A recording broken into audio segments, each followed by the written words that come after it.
Manasa Bhajare Guru Charanam Dostara Bhavasagar Taranam. Manasa Bhajare Guru Charanam Dostara Bhavasagar Taranam. Om Shri Sairam. Maybe a bit louder, little bit more? No? It's very unfortunate that I'm a media man, so I would like to listen to the decibel voice of each and everybody. Can you be more louder? This goes well. Okay. Offering my humble pranams at the divine lotus feet of a beloved Bhagwan. Sairam to each one of you. Respected elders, my dear brothers and sisters. In fact, I have been traveling in the Australia from 18th of March and I have now reached the third state, the Melbourne. Melbourne is very close to the media center. I don't know how many of you know that. How many of you know way back in 2001, there's something miracle happened in Melbourne leading to Prashanthi Nilayam. How many of you know? I see very less hands. Would you like to know? What do you think it is all about? Any clues? Beginning of? All right, okay. The then Radio Sai, the now Media Center. May I request the sister down to play the small video and then I'll take it forward from there. Sairam. So Sai Global Harmony was a channel gifted by World Space to Bhagwan, and Swami called Professor Venkatraman and said, why don't you run this channel? So we didn't have this beautiful elaborate setup that we have today, and we just had a single room in the Space Theatre, Sri Sathya Sai Space Theatre, the planetarium. World Space team said that your channel should have a signature tune. So there were a couple of these bhajans and Swami heard all the tunes and Swami said, Prema Mudita Manase Kaho. You take that as the signature tune. The next morning, the moment he came out for darshan, he went straight to Professor Venkatraman and said, see, in that bhajan Prema Mudita Manase Kaho, there is Ram, Ram, Ram. And this is not a religious channel. So people should not mistake that we are a Hindu religious channel. So let us not have Prema Mudita Manase Kaho, let us have Hari Bhajane Bina. And so that is how Hari Bhajane Bina, the tune of Hari Bhajane Bina became the signature tune of Radio Sai. We were told that the CDs had to be sent all the way to Melbourne, Australia. We recorded all his inputs and we had to write 8 CDs. So 8 CDs were meant for 2 days. So 4 CDs for each day. And since the CDs contained only 1 hour of program, so it was almost like 8 hours of program per day. And these 8 CDs had to be sent all the way to Melbourne. Now at Melbourne, they had classic jukebox in which they would take these CDs and place them in the sequence. So this was 8 hours of program repeated 4 times in a day. So that is how the first broadcast of Radio Sai program went all the way from here to Melbourne. And Swami had agreed that on 23rd November, that is Swami's birthday, he would press a button which would signal for the launch of Radio Sai. And so you can imagine this is way back in 2001. There was no internet, there was, even mobile phones were very, very limited. But somehow we happened to get 2 mobile phones and we had 2 lines connected all the way to Melbourne. And there was a gentleman there working for World Space named Graham. And so he was online, and Michael Noble, who was instrumental in getting the Global Harmony channel, he prayed to Bhagwan to press the button to launch Radio Sai. And the moment Swami pressed the button, it took a few seconds, maybe 5 or 6 seconds, for the broadcast to actually come all the way to Prashanthi Nilayam and be broadcast on the PA system in the hall.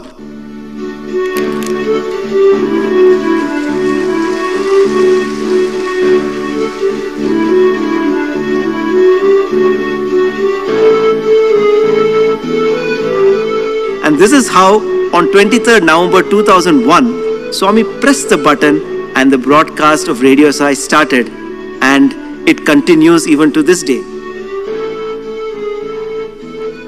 And it continues.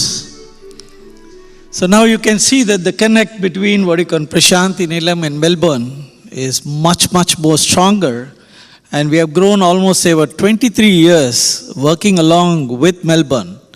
So that's the beauty of the communication channel that what we have and what we are currently in Prashanthi Nilayam. I'm sure now you will understand why Prashanthi Nilayam is always looking at Melbourne.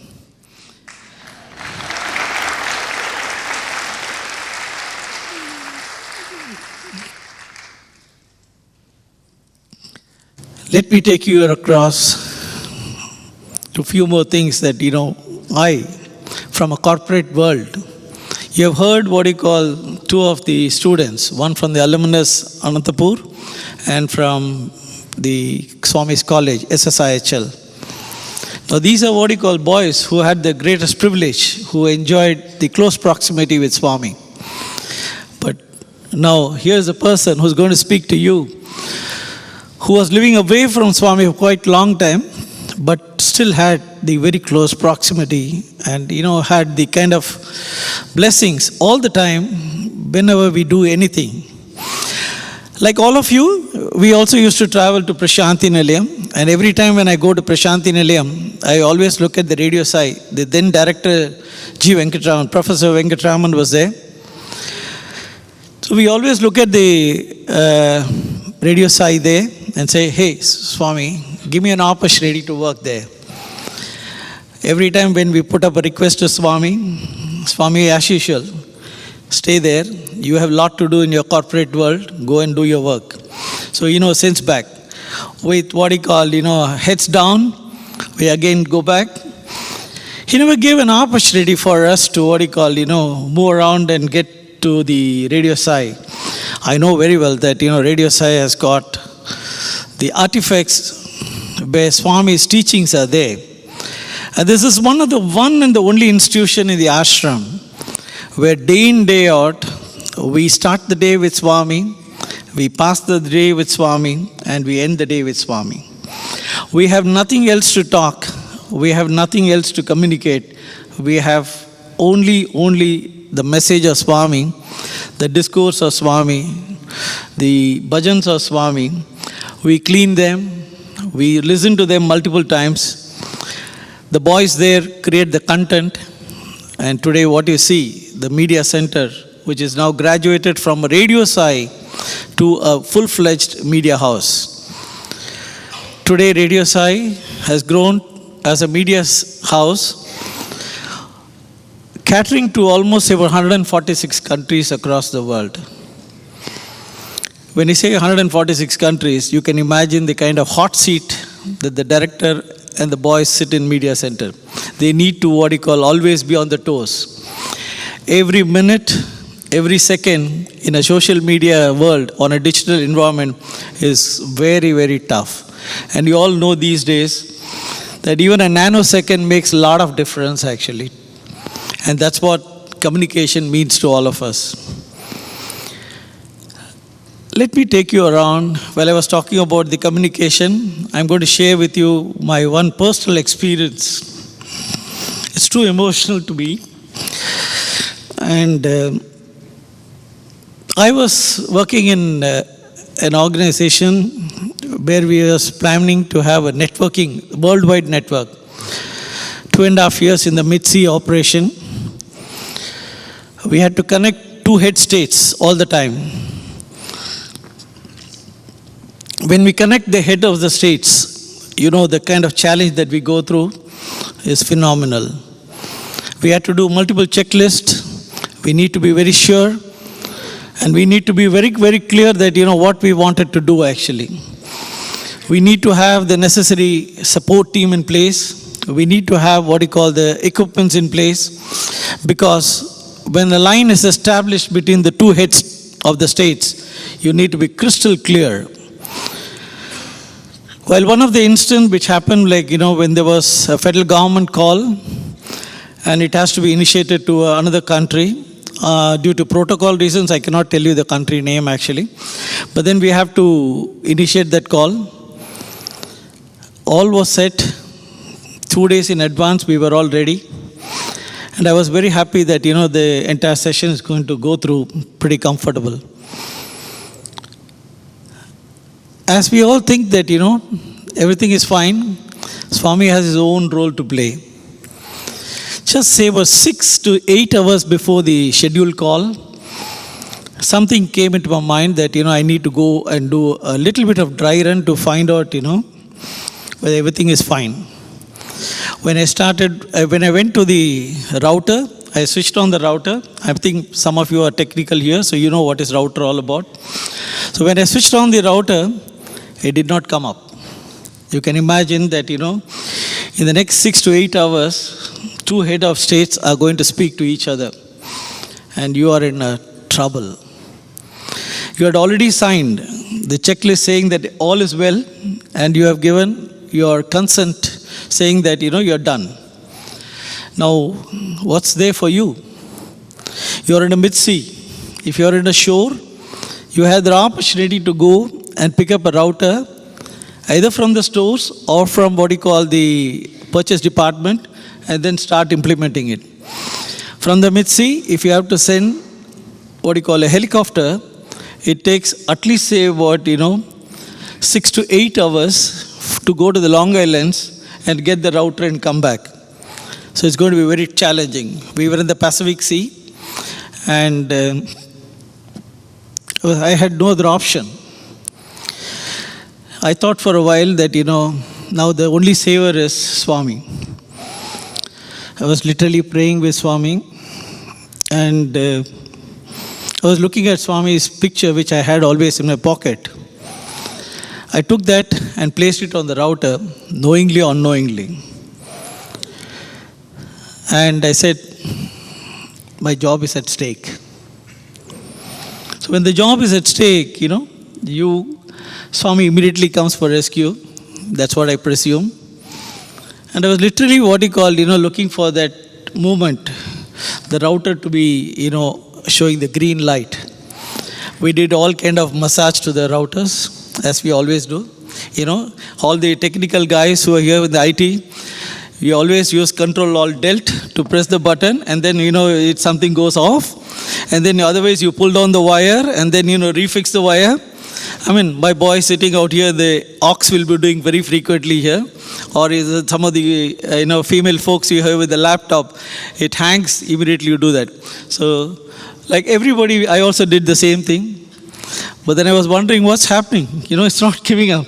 It's not showing the, the green light. Time is running out. Seems to be very tough. We can't reschedule the connect. But once when we give commitment to the head of states, we need to go ahead. We have no choice. You can imagine the situation. All around it was very dark for me. I thought, okay, this is the last day of my life. I think, all my social securities are going to be in trouble. I thought for a minute that, who's going to save me? When we always go back to Swami, when we forget a key, hey, my God, Swami, where did I keep my key? This is the kind of attitude that we all have. So I was, depending on Swami for everything. Now I have no other choice. I have done all the massage to the router, and router is not giving me hand. Then I kept the photo, Swami's picture on top. I said, you better take care of it. I am giving up. Generally we do that, no? We always say, Swami, you take care. I have nothing to do. I said, okay, let me have a cup of coffee. In the meantime, let me see Swami does something. To my, surprise, when I again came back, I said, let me switch off all the powers, everything, and make sure that, it's a zero connectivity to the router. And then, switched off one by one in a sequential process.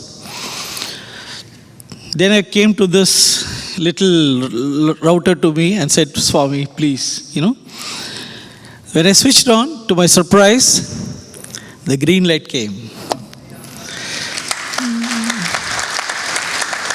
it came at a time I had only 1.5 hours. In the next 1.5 hours, I need to be very sure that there is no surge. The volume has to be very clear. And all we need to do is, gather everybody. It's like, the aircraft, when it takes off, you have all the crew members, coming close and, working on that. So likewise, we ensured that everybody is there. We got it done. The call was on. The call went on for, say, almost 45 to 50 minutes. I was literally praying, Swami, that, Swami, please save me at least for the next, I was praying that, both this head of state should limit the talk to 15-20 minutes because we don't know when the router is going to be off, actually. It just gave some little bit of life. It's in the ICU now. So I said, Swami, they're going on talking. For me, I'm supposed to listen to the conversation, but then, I was not there. I was just simply looking at the router and looking at the green light alone. I'll tell you, this is where Swami plays a very important role in all of our life. Once when the call was over, immediately after they signed off, the router went into the red mode.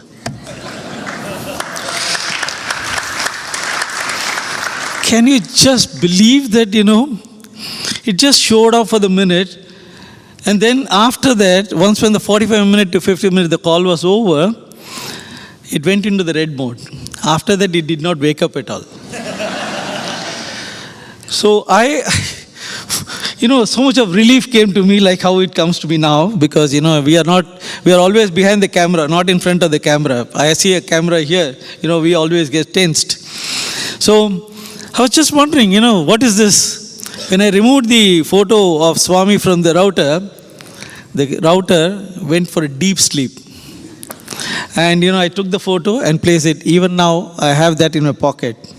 The same photo I carry, even if it is so many years have passed, but still I carry that photo because that photo remains in my purse forever. And that's where Swami came and said, Swami, this is what it is all about. So, Swami always keeps in touch with us. I am a strong believer that the Mahasamadhi, that what we see in Prashanthi Nilayam, is not a Samadhi actually. It's a living Samadhi for me. When I have any issues in my office, I took charge 2018 and now we are in 2024. The last 5 years, many of you asked me a question, how are you able to get along with so much of programs and activities? I'll tell you, I have no answer for that. We only go to Swami every day morning at 9 o'clock, stand in front of the interview room. Swami, give me a good day. And when we go and pray, when I go and pray to Swami, I say, Swami, yesterday I did this and today I'm going to do this. You be along with me. For me, he is more of a buddy rather than what he called a Swami. I don't look at Swami as Swami actually. He is a good friend. There are many things that we do share with a true friend, not even to the family members actually, but the friend knows everything about you. And that's Swami to me actually. That's why I always say that when you sit in Prashanthi Nilayam in the Sai Kulwant Hall, your focus has to be only on the Mahasamadhi. Keep talking to Swami. Keep talking to him. And I'm sure you will have an answer. I'll give you a classical example what happened yesterday. While the program was all over, we went back. As usual, zone chair took me to the hotel. While we were going, there were people who were saying, so many things, X, Y, Z and all. But today morning, the discourse of Swami had answered my prayers. If you roll back the